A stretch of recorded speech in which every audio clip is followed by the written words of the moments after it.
Hello दोस्तों, स्वागत है आप सबका एक बार फिर हमारे यूट्यूब चैनल में। बात करेंगे इस वीडियो में आरजीएचएस अपडेट्स को लेकर और नवीन जानकारी को लेकर। तो आरजीएचएस कार्ड को लेकर नवीन अपडेट्स है कि पेंशनर के आरजीएचएस कार्ड में अब उनके आश्रित सदस्यों के नाम भी जोड़े जा सकेंगे। यानी जो पेंशनर होते हैं, गवर्नमेंट कर्मचारी, उनकी आरजीएचएस कार्ड होता है, उनको कैशलेस चिकित्सा सुविधा मिलती है आरजीएचएस के अंतर्गत।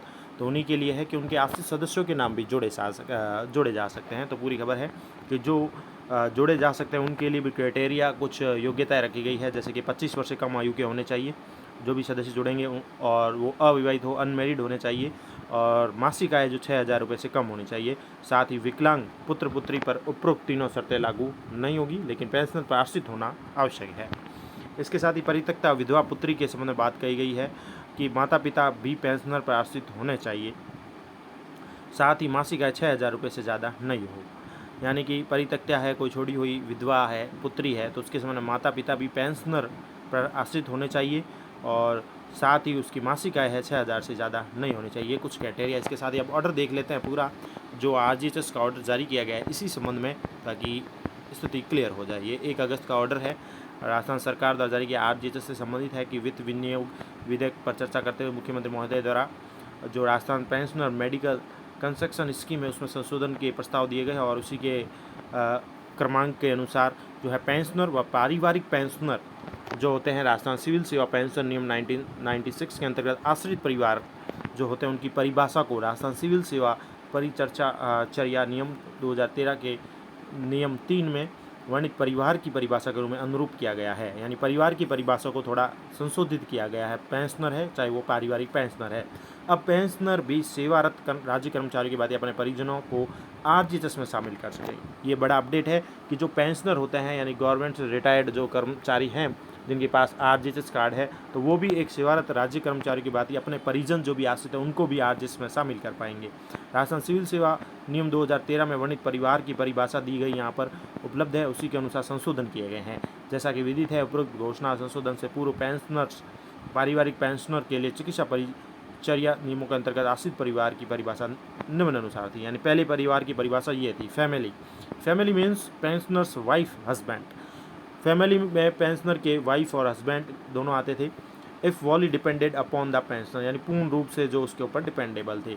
Wife husband will be regarded as wholly depended upon the pensioner if she and he is normally resides with the pensioners. In case of pensioner has sons or unmarried daughters suffering from any disorder or disability of mind or physically and crippled for disabled to as to render him or her unable to earn a living, her or she will be regarded as a member of family for the purpose of medical facility available under the scheme. जैसा कि लिखा गया, family में wife और husband को शामिल किया गया था, और वॉली डिपेंडेड होने चाहिए पेंशनर के ऊपर।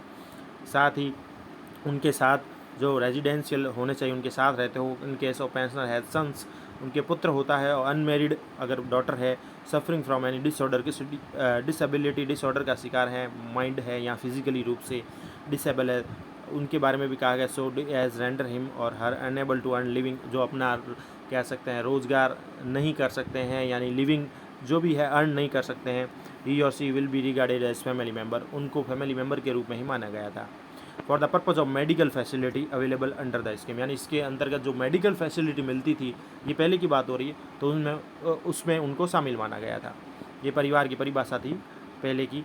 अब उक्त अनुसार संशोधन से पूर्व राजस्थान सरकार स्वास्थ्य योजना पंजीकृत लाभार्थी जो scheme for grant of medical concession to the state government pensioner के प्रावधानों के अंतर्गत आरजीएस में चिकित्सा सुविधाओं हेतु पात्र है के लिए उनके पूर्व में किए गए आरजीएस पंजीकरण में राजस्थान सिविल सेवा परिचर्या नियम 2013 के नियम 3(9) में उल्लेखित पारिवारिक परिभाषा के अनुसार शेष पात्र सदस्यों को जोड़ने की व्यवस्था भी कर दी गई है। यानी पहले ये स्कीम थी, अब ये प्रावधान आरजीएस में थोड़ा संशोधन किया गया है कि पारिवारिक पेंशन जो बनती पेंशनर्स है, उनके परिवार की परिभाषा में जो है बदलाव ये किया गया है कि जो शेष सदस्य बचते थे पहले, जैसे इसमें कहा गया कि फैमिली मेम्बर, और एक तो वाइफ है, हस्बैंड तो है ही है, साथ ही ऐसे कोई अनमेरिड सन्स थे जो डिसेबल थे, जो निर्वाह के लिए अर्न नहीं कर पाते थे वो थे मेडिकल फैसिलिटी। अब परिवार की परिभाषा बदली गई है, यानी शेष जो पात्र सदस्य हैं उनको जोड़ने की व्यवस्था भी आरजीएस में कर दी गई है। यानी जो पेंशनर आरजीएस में लाभ उठा रहे हैं वो अपने परिवार के अन्य सदस्य जो उस पर आश्रित है उनको भी जो है जोड़ सकते हैं।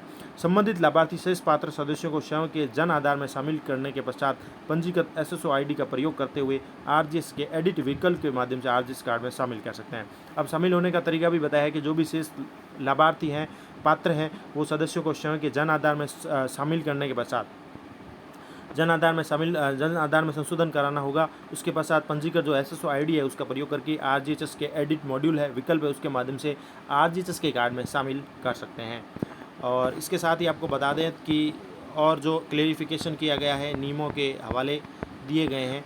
राजस्थान सिविल सेवा चिकित्सा परिचय या नियम 2013 के 3(9) में उल्लिखित परिवार की परिभाषा इस प्रकार बताई गई है कि family means government servants, spouse, पति पत्नी, volley dependent children.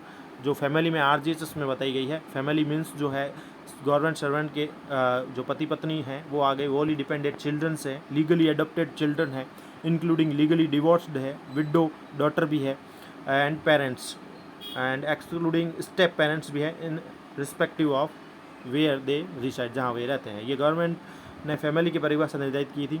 Explanation for the purpose of this clause, parents shall be deemed to be wholly dependent if their recurring total annual income from all sources does not exceed the limit as per prescribed, and a declaration regarding income of parents and children shall be furnished by the government servant in Annex 1 on the date of enforcement of these rules, and any change in income shall be intimated immediately.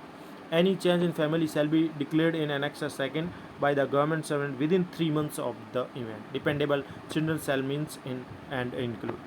Dependable children के बारे में भी कहा गया है। सन के बारे में कहा गया टू गेट मैरिड और start earning income as prescribed appendix, जो भी फार्मूला दिया गया है, और attend the age of 25 years which ever is early, जो भी पहले हो, अगर उसकी शादी हो जाती है, अर्निंग कर देता है, स्टार्ट है, या 25 साल की एज का हो जाता है, तो डिपेंडेबल जो चिल्ड्रन है उसके बारे में बताया गया है।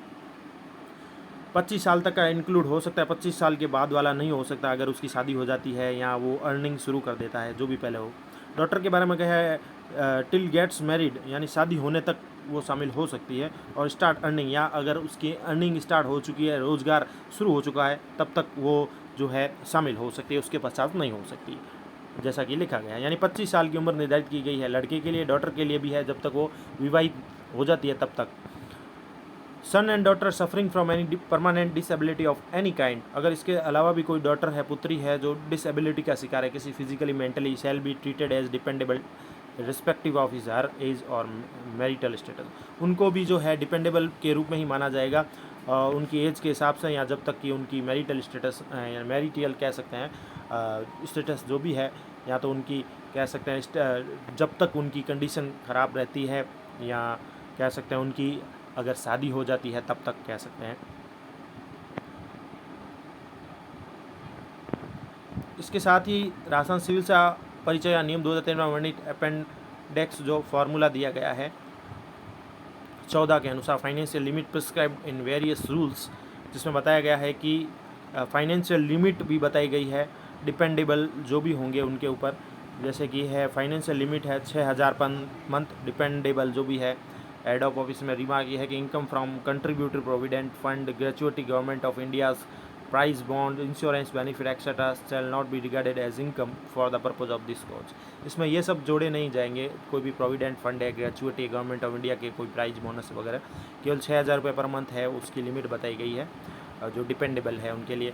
साथ ही 6000 रुपये पर मंथ सेकेंड रूल बताया गया, income from contributory provident fund, head of office, gratuity, government of India prize bond से insurance benefit etcetera shall not be regarded as income for the purpose of this clause. तो ये महत्वपूर्ण कह सकते हैं जानकारी थी आरजीएचएस को लेकर, बड़ा अपडेट्स के जो भी है पेंशनर अब वो आरजीएचएस कार्ड के अंतर्गत जो आश्रित परिवार के नाम भी जोड़ सकेंगे। 25 वर्ष से कम आयु के होने चाहिए, अविवाहित होने चाहिए, और 6000 रुपये से कम होनी चाहिए मासिक आयु। विद्या पुत्री में भी ये है कि माता पिता भी पेंशनर पर आश्रित होने चाहिए, और साथ ही उनकी आय जो है 6000 रुपये से ज़्यादा नहीं होनी चाहिए, वो जोड़ सकते हैं। और इसके साथ ही बताया गया है कि इन नियमों का उल्लंघन करते हुए गलत तरीके से नाम जुड़ाते हैं तो आरजीएस कार्ड रद्द किया जाएगा, कड़ी कार्रवाई की जा सकती है। सही व पात्र जो होते हैं उनके आश्रितों के नाम ही जोड़े जाएँ। तो ये आरजीएस को लेकर बड़ा अपडेट। Thank you.